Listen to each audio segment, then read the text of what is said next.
Who was the mentor in your life who made all the difference? Or maybe you didn't have one. Who did you need back then?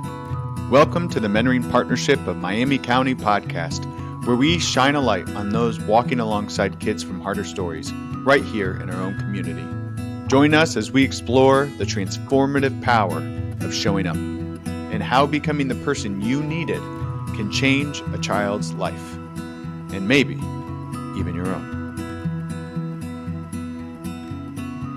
Hey, listener, we're here with our friend Jon Hagar. He is the founder of Troy's Skate Church, him and his wife, Sammy, and we're going to jump right into learning about the kids that he cares about. So what do you think that you and Sammy are seeing as you've been caring for these kids for the past couple of years?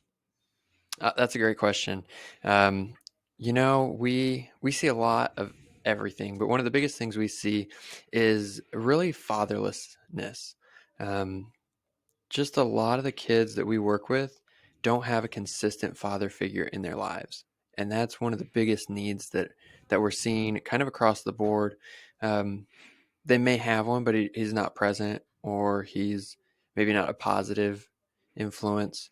So I think that that's one of our biggest things we're seeing across the board with the kids that we serve. Could you don't have to name names, but could you share the story of one kiddo that you're caring for and what that's been like walking with them? Yeah, yeah. There's this. Um, there's there's one kid that we've been working with for a handful of years. He's it's so hard to pick. Good. All right, so we'll go with this story. The kids don't know what they don't know, right? So it's something that I'm learning more and more. Most of us don't know what we don't know, and so when you're encountering some of these guys and you're working with them, a lot of them just don't know. And even though we expect like, oh, that's common knowledge or like that's simple, like they don't know, and so you have to walk with them through it. And so a great example of that is when it's probably been a year and a half now, but we had a kid who he was getting kicked out. He called me up and was like, "Hey, John, I need some help. My mom says if I can't pay this water bill, I'm gonna get kicked out." And I'm like, "All right, well, what do you need?" He's like, "I really need to get a job." I'm like, "Okay, cool. I'll show up. I'll give you a ride. We can go find you a job." And I go and I pick him up, and he is in, a ratty shirt and some torn up shoes and pants. I'm like, "Hey, you got, some nicer shoes or a button up shirt?" And he's like, "No, I got some nicer shoes. I'll put those on, but I don't have any button up shirts or anything." Like, okay, we'll go and get you one. So we drive to Walmart, get him a button up shirt, and we're in the Walmart bathroom, and he's putting it on. And I'm like, "Hey, let's put your hair up, right? Put that up in a ponytail or something." And his hair's down to, longer than uh longer than neck length. And so, I'm like, "Yeah, just throw that up. It'll be fine." He's like, "I've never done that. I don't know how to do a ponytail." I'm like, "Okay, no worries." So we showed him like how to do a ponytail. We got some hair ties and put his hair up in a ponytail. And then we drive to the first place, and he's like, "What do I do?" And this kid, he's at the time he was 19. He just didn't know what he didn't know. And so we told him, just go in there, ask for an application. We'll fill it out. We'll hand it in. It'll be great. So he does. And then he's, missing stuff and kind of missing different spots. I'm like, "Hey, you got to put a phone number," because he didn't leave a phone number. I'm like, "How are they going to call you if you do get the job? Or how are they going to get in touch with you if you get the job if you don't have a phone number there?" And he's like, "Oh, that's a good point. I don't have a phone number." So we hooked him up with a prepay plan for 30 days. And, that was kind of seeing, the process of him not knowing was really, really eye opening. And so we went through and we went to a couple other places, and he had a job that same day, and he walked away with a job that same day. And to this day, he's actually He's got a job today, not the same job, of course, working through some stuff, but he's still employed and still able to pay some of those bills. So, but it's just without somebody in their life who's pointing them in the right direction, who's telling them, hey, like, oh, you need to go pay the bills. And he's like, well, I don't know how to do that. And you're like, okay, get a job. Like, well, I don't know how to do that. Well, like showing them, oh, here's how you get a job, right? Because they don't know what they don't know.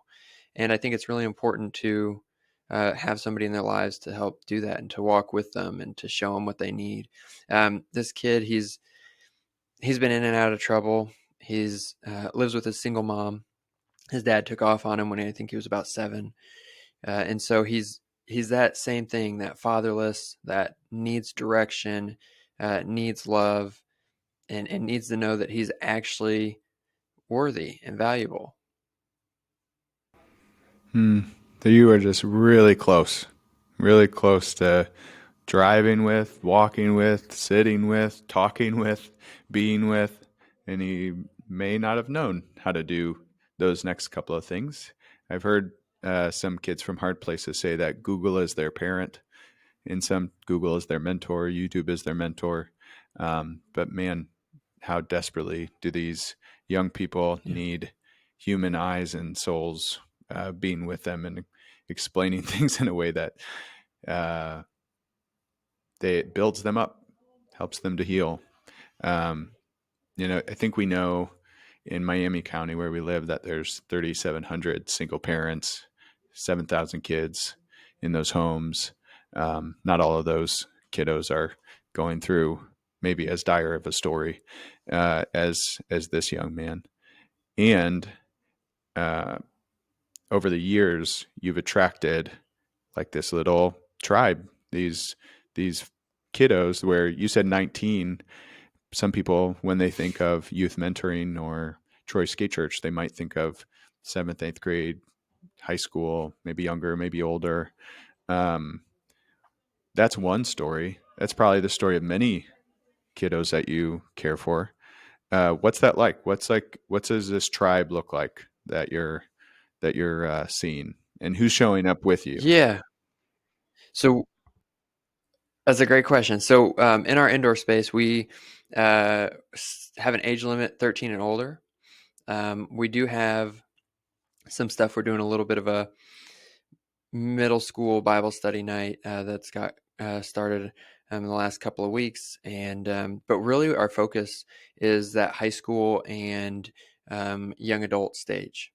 That's really our focus. Those are youth who don't have direction, right? The kids who are in high school, they've already figured out, or they're going. Hopefully, they're going somewhere. A lot of the kids that we're working with they're dropping out of high school, and then they're just doing nothing for years, right?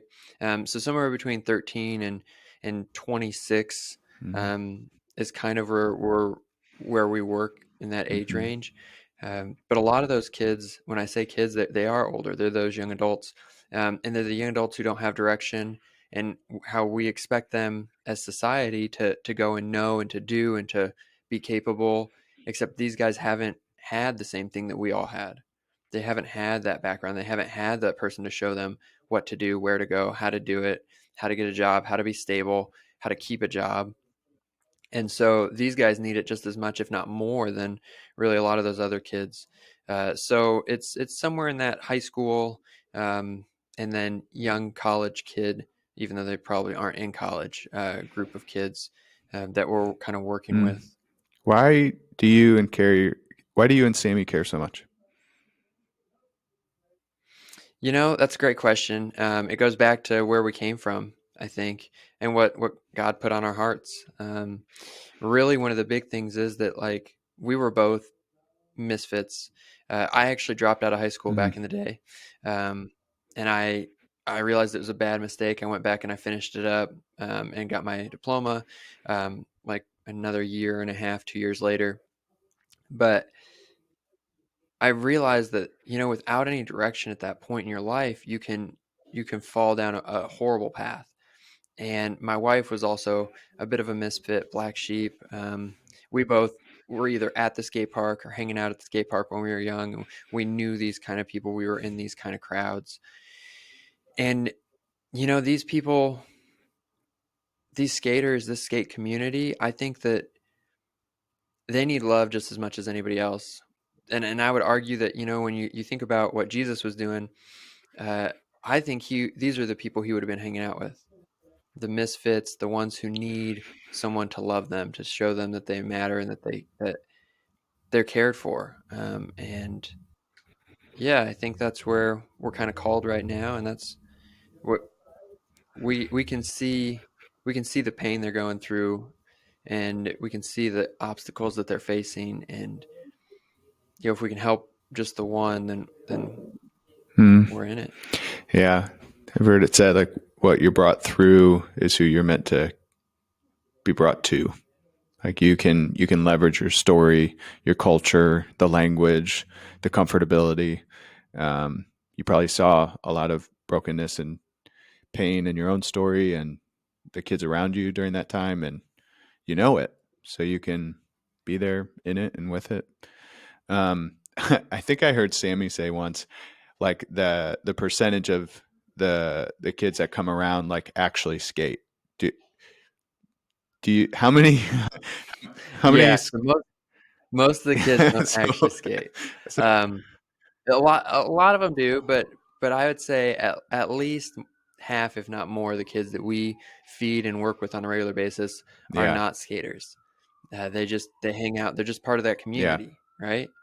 It takes a special kind of person mm, to be a skater because these kids they have a resiliency that we just don't see, and they have pain inside that we just don't see, and so they can go and do a trick and slam into the concrete over and over and over again, and they're going to get back up and they're going to try it again, right? So it might be one time and they slam and get hurt, and they get up and they do it again a second time, and they might do it a third time and a fourth time, and then 2,000 times later they might get that trick. And so they have this amazing resiliency, uh, but it takes a special kind of person to have that. And so I think that when it comes down to it, there's only a handful of actual skateboarders that are out there, and the rest are just people who fit into that community. And the community will accept pretty much anybody. So it's those lost sheep, it's those misfits. They're just coming in, hanging out, and maybe some of the girls I think show up because they like the boys, and I think that brings some of them around. But there is that you know, if you don't fit in, you fit in here kind of mentality. Like you're gonna be able to be accepted by these skateboarders in this group because they'll they're a good community. They love whoever's around and whoever's there. And once you get in with them, mm, they're family. You know, hmm. that's I how they think when roll. Sammy first told me that, I was like, oh, because I never resonated with skating. I've never skated in my life. Like the skating culture, being at the skate park, like none of that hits me. Uh, but when I hear that over 50% of them that go to the skate park don't skate, then my imagination goes, oh, they're just looking for connection and belonging and community, like the force of nature that we all so desperately want and need, belonging. And they find it in this ragtag group of misfits who can go out there and to not be a skater in that community and to witness that resilience over and over and over again. Um, and the crashes. I imagine that's can be really inspiring and good stories of overcoming constantly and getting back up, getting back up, getting back up. Um, Yeah. Yeah, and they just a lot of them don't have that same resiliency mm-hmm, towards other things, and they could. They just need somebody to guide them that way, right? mm, You think about these kids and they'll lose a job like that, or they drop out of high school, and mm, it's like you're so resilient, but yet you're not using it for things that could benefit your life and to help make your life easier. And that's because they're just not seeing it. And I had this realization the other day is that we do a mm-hmm, lot of what we see our parents doing. And so when you see, a dad, maybe a deadbeat dad, or a dad who's, gone, you see, oh, I don't have to do much. The woman in my life's going to do everything. mm, I don't need to work. She's going to work. She's going to do this. She's going to keep up with the house. I don't need to do my dishes because the woman in my life is going to do it. And then they start to cling and try and Mm-hmm. find a woman who's going to do all that for them. And it's not ideal, right? And maybe it's flip-flop the other way, and maybe you're a girl on that same side and you see your mom doing everything, and so that way you just expect that's what's going to have to happen. And so then you might be enabling some young punk to sit there and not work, and you're helping pay his court costs because that's what you see your mom doing. And there's a lot of that in this, um, I don't want to say community, but we see a lot of that, and we're seeing a lot more of it. And I had that realization in my own life just the other day. I was like, wow, um, my mom worked so hard and she cared for everybody else, and I kind of saw myself doing some of that too, which is, it's kind of what it is in life. And that's kind of when I had that realization. But it ties in with those skaters and with their community and what they've got going on in life as well. Yeah. Yeah. So much of growing up is unlearning. Like so much of our life is caught, not taught, and can't get away from it. And I really love you teasing out the analogy of like people go to the gym or exercise, or that's a big part of their life. They're able to say, well, it's really hard to get up and to do this over again and do this again, but they can translate into, well, I have to endure this work obstacle or personal obstacle or relational obstacle. It's just getting my sets and reps in. And when you're, a skater and you have to get back on the board and you have to try it a little bit different and you have to fall down 20 times to hit it the next time, being able to have a relationship translate into, it's the same with a job. It's the same with dating or marriage or um, any other important dimension of our life. So you are right there with these kiddos, being with them as they're navigating all this mess. Uh, who's with you? Who's with you and Sammy? What's your crew size that's caring for these kids? Yeah. Yeah, we've got a core team of about five total, maybe six that I would consider. That includes Sammy and I. And that's kind of our core team, that's been around since we started. Most of them have. We got a couple other people who pop in and out here and there, but that's the main group of us, and we're trying to make an impact. We're seeing in the winters we average about somewhere between 40 and 60 kids every time we're open, and in the summer at our indoor spot we're averaging about 25. Right now, and it's kind of a little bit newer, so it varies. But when the weather's nice, they'd rather skate outside. But there's still about 25 kids on average who show up when we're open on the indoor, and then we see about 25 to 40 kids when we go and do our cookouts outdoor. And I think that might change a little bit when it gets a little warmer, right? When we start hitting 100 degrees and we've got AC blasting, I could see more people showing up on the indoor nights.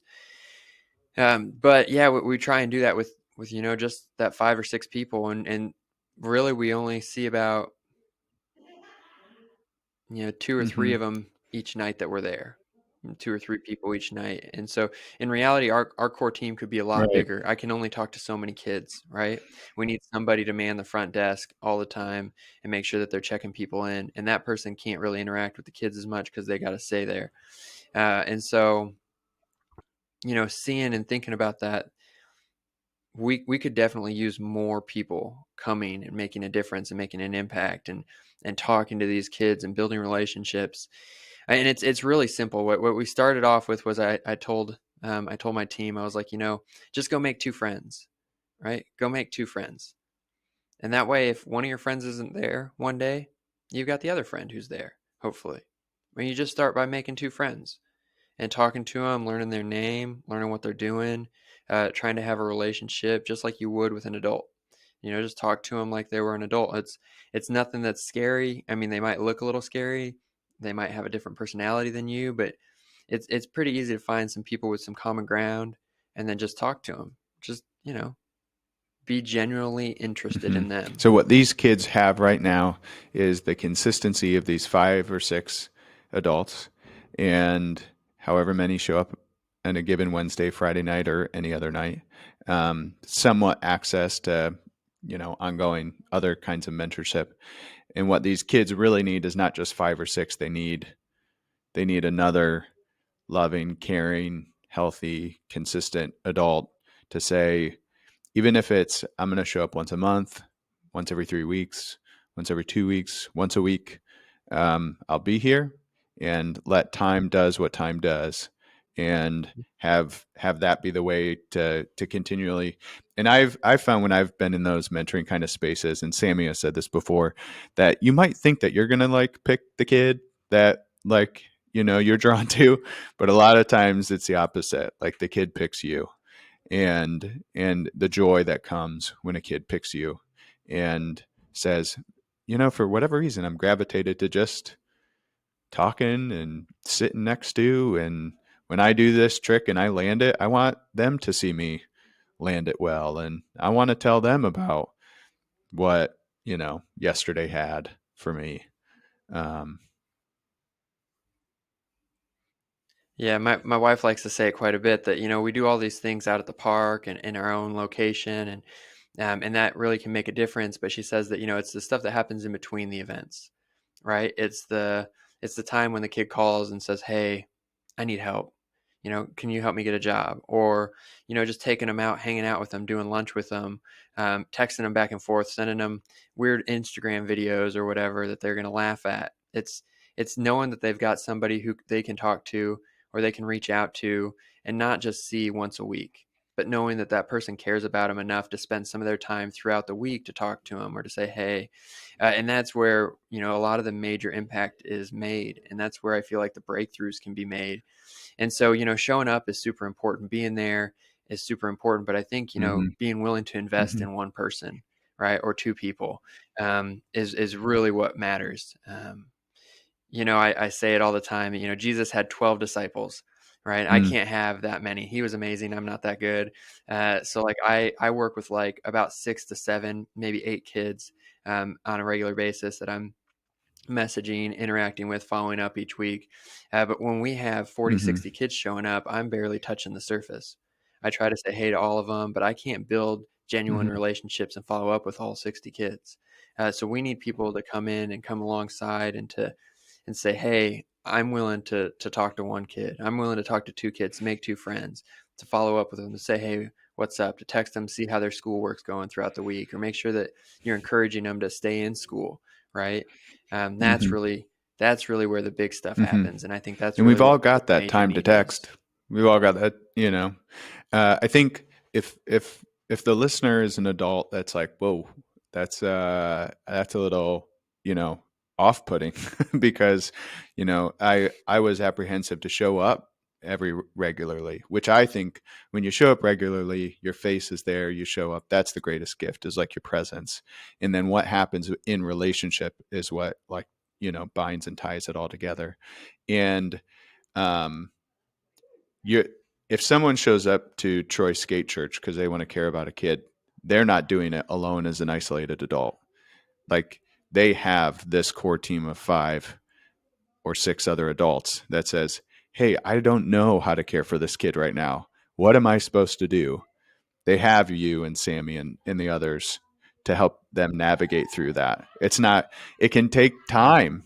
I think what I've noticed is that, the commitment of time and heart to say, I'm going to care for a kid from a hard place, and just have that kind of resolve. And if you show up enough times, you learn, and you get to do it well and better. And you've been doing it for so long, and, you have a story, and you mess up, right? Like, you do things weird, probably, and Yeah. but how can we all get better as a community of adults to take care of our kids? I think we repeat a lot that, statistically, what kids need is one committed, caring adult in their life, and if every kid had it, how much different would that mentor's life be? How much more different would the future of that kid and their family be? How much different would our towns and county be if one person took that one small next step and showed up consistently, and just I mean, Troy Skate Church is a ministry, so let God do what God wants to do in and through your life.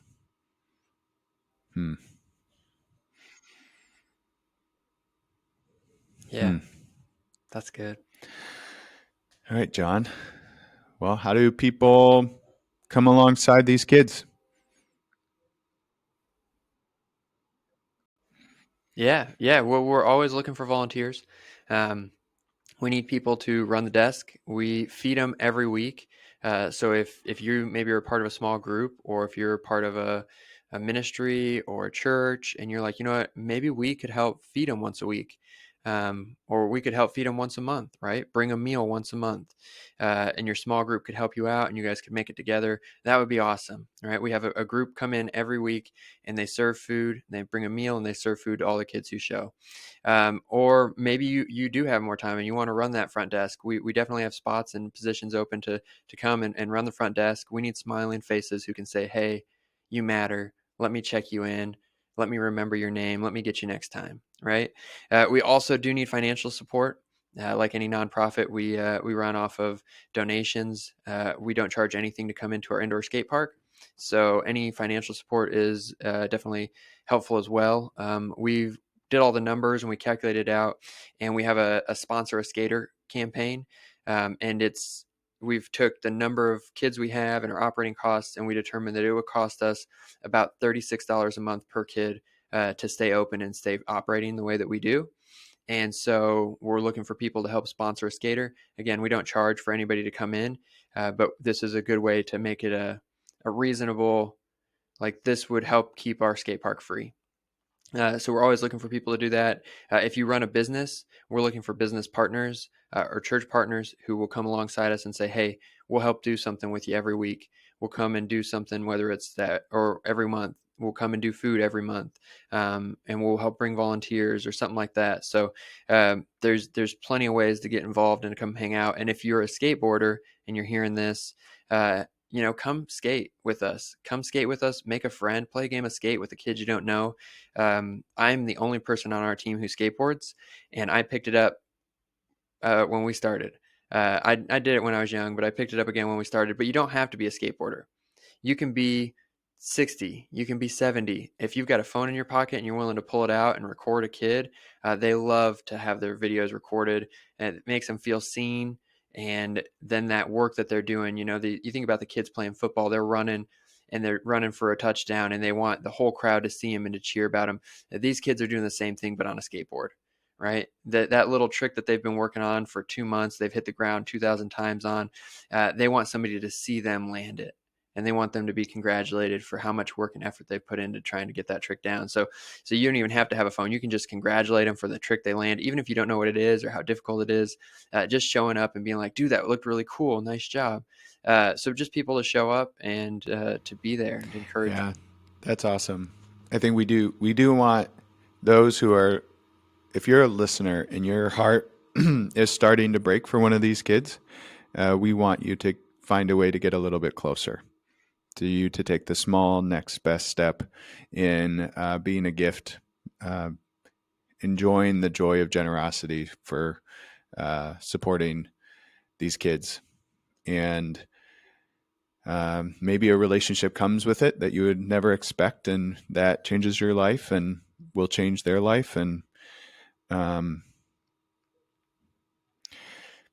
it's just so good when people show up to care about people that aren't seen. And we want just more people to see these kids. The step that we're asking people to step into also is to become a part of a large tribe of people that care about kids from hard places. So in the mentoring partnership, we want to elevate, equip, and support partners like you and Troy Skate Church and others, and to go through this process of filling out a short form, picking Troy Skate Church as a place that you might want to get involved in, tracking your hours so we can see how much impact there is for kids, so that we can help recruit more youth mentors into the game, into the work. And you just go on our website, fill out the form, and do that. I think I'm stuttering a little bit because as you were talking about financial support, sometimes that can feel a little off-putting, because we want to like hold close tightly our money. And for some people, that's the easiest thing to give. But, Jesus said that where your treasure is, there your heart will also be. And in those who are investing into a skater, knowing their story, it's their heart will be there, and they will care for those kids in those ways because it's needed and necessary. So thank you, Jon. What's a final thing from this time together that you want to leave people with, whether that's practical or I don't know, inspirational?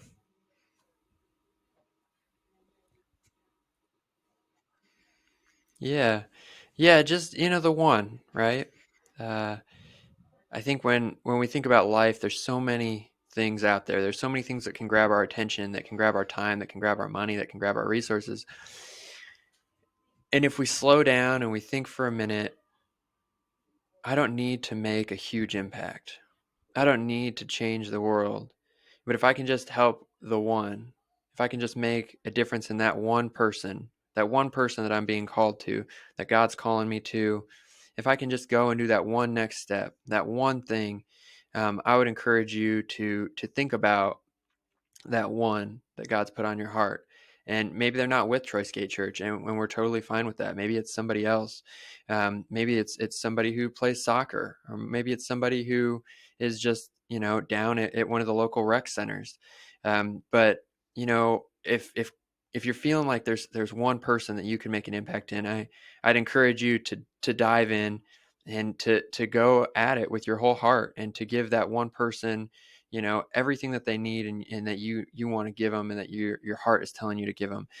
So yeah, I would encourage you to find your one and And if to there's dive about in. 40 to 50 kids that show up, and eventually 50 or so people listen to this and they each choose their one, then we're developing friends and community and those that we're linking arms with, and we're each caring for one. And the rising tide is lifting all the boats. And we get to enjoy life connecting and caring. Thank you, Jon, for saying yes to this, growing it, leading it. The first time that I met you was at Troy Skate Church many years ago. And what I so appreciated about that moment is that Jon didn't have the time of day for me at that moment, which was so great. There was no like placating or connecting. We've spent years getting to know each other as friends. But in that moment, you are all in. You are 100% committed and present to those kids, and that's what they need. And so we're excited to invite more adults into that story with you. All right.